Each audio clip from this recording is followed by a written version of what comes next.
Welcome everyone to this depth dive. And I want to just start by inviting you to take Because a slow, deep we are breath with us. intentionally Yeah, that taking a is exactly very the right place to calm, very begin today. grounded pace for this one. If you're coming to this conversation today feeling, well, maybe a bit stuck or feeling a bit broken or just unsure of your purpose, this deep dive is curated specifically for you. We really want to create a safe, unhurried space here. Exactly. We are exploring some incredible excerpts from Brianna Wiest's work, The Life That's Waiting. And, this isn't some intimidating manual of grand life answers. Oh, not at all. It's more like a field guide to being human, or an encyclopedia of feelings, really. And Yeah. the goal today is simply to help you sweep the dust from your own house. I love that analogy. And the golden rule here, as we get into the author's insights, is to treat these ideas as a personal song, not a strict rule book. Right. Just take what clears the dust for you today and, leave the rest for when you might need it later. So let's start sweeping that dust, specifically around how we fundamentally misunderstand happiness and heartbreak. Yeah, this is such a huge one. Because we often feel broken or incapable of happiness, right? We treat happiness like it's this string of emotional highs or a reward for building the perfect life. Which is, it's exhausting just thinking about it. Because happiness isn't a peak feeling. It really isn't. The source explains that happiness is simply your capacity to be present. Wow, just the capacity to be present. Right. And you build that capacity through very small, repeated acts.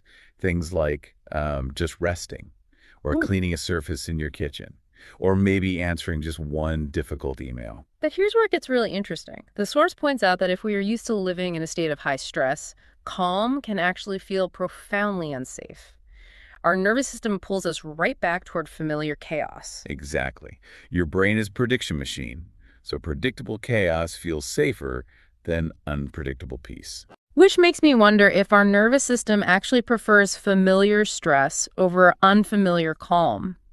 How do we break that cycle without feeling completely unmoored? Well, you have to endure the physiological discomfort of calm without attaching a doomsday story to it.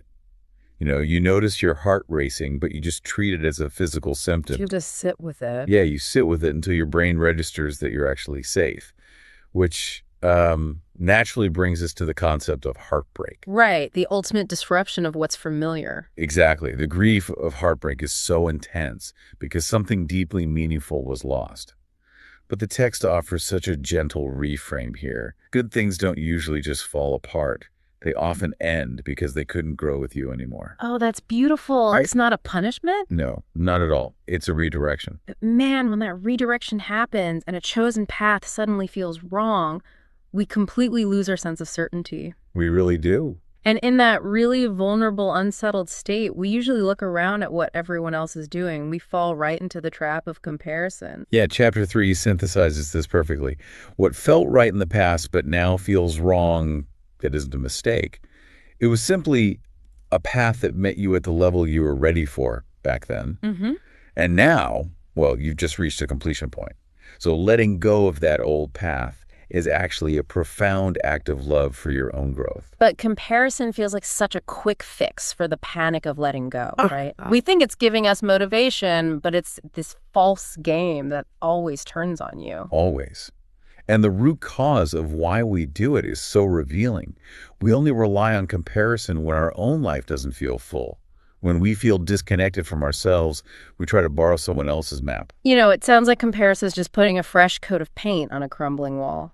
The real work is putting your own house in order and admitting what feels unfinished inside. That is a perfect analogy. Yeah. Yes. Because if we stop performing for the approval of others and we stop looking at their painted walls, we have to face a new, frankly, terrifying question. What do I actually want? Exactly. What do I want? And for someone feeling lost, that question is paralyzing. It really is.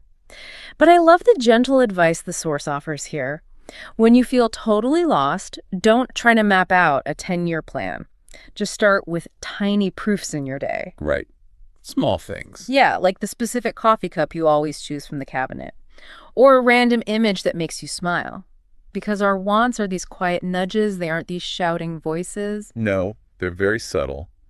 but we tend to drown them out. Which brings up something I wanted to ask you. The text says we distort our wants when we try to rationalize them.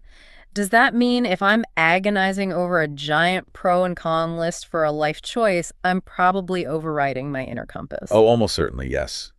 Because a pro and con list usually measures external validation. Does this look good on paper?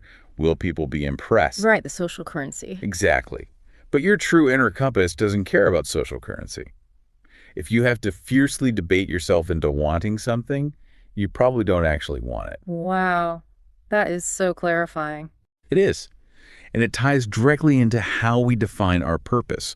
We carry this heavy burden, assuming purpose has to be this single, fully formed grand mission. Yeah, like we have to save the world by Tuesday. Right. But it's never that. Yeah. Purpose is really just a quiet bell ringing in the background, asking for a volunteer to do something very specific. A quiet bell. I love that imagery. Yeah. It might be a bell asking you to support a specific friend or care for a physical place or just create a small piece of art. And it's also completely okay to have seasons where you hear no bell at all. Seasons of resting and just not knowing. Oh, absolutely. Because changing the world out there really starts with steadying yourself in private first. But of course, the moment you finally hear that quiet bell of purpose, the moment you decide to volunteer, the very next thing you encounter is fear. Oh, a massive wall of it, instantly. Instantly. But the expert guidance here is to realize that fear isn't a red light telling you to stop. It's not. No, it's actually an indicator. It's a compass. It tells you that you are stepping towards something uncertain that deeply, deeply matters to you. Because if it didn't matter, you wouldn't be afraid. Exactly. But fear feeds on our attention, right? The more you sit there and stare at it, the bigger and more paralyzing it gets. It does. It consumes whatever focus you give it. So the goal isn't to magically become fearless, but just to stop feeding it our focus. That is exactly it. You withdraw your attention from the fear itself, and the ultimate antidote to fear is momentum. Just taking a step. Right.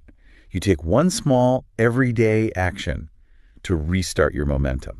Change only becomes livable when you shrink it down to honest actions taken day by day. Shrinking the change, it makes everything feel so much softer. It really does. As we gently bring this deep dive to a close, I just want to recap the journey we've taken together today. Happiness isn't a summit to conquer. It is found right here in your small, everyday routines. Heartbreak isn't a punishment. It's just a redirection toward a life that actually fits you. And comparison. That's just a signal telling you it's time to tend to your own house. And purpose is just that quiet bell asking for a volunteer. Exactly. I want to remind you, listening to this right now, you do not need a massive, earth-shattering breakthrough to be free of feeling stuck today. No, you really don't. You just need to inch forward. You just need to build a life that fits who you are becoming, not who you were. Beautifully said. So, to leave you with a final, gentle thought to mull over as you step back into your day, if purpose is truly just a quiet bell in the background asking for a volunteer, what small, everyday bell is ringing in your life right now that you've been putting on mute? Thank you so much for slowing down and joining us for this deep dive.